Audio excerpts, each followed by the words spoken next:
थडगं म्हणतो त्याचा उल्लेख काल देशाच्या गृहमंत्र्यांनी छत्रपती शिवाजी महाराजांच्या समाधीसमोर मेघडंबरीसमोर औरंगजेबाची समाधीचा दर्जा दिला.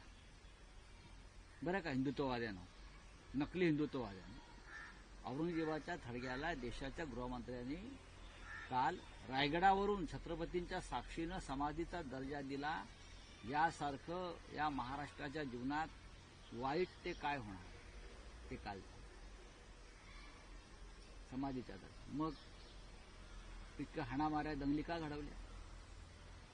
गुजरातमध्ये औरंगजेबाचा जन्म झाला त्याचा हा परिणाम आहे का? एवढं प्रेम?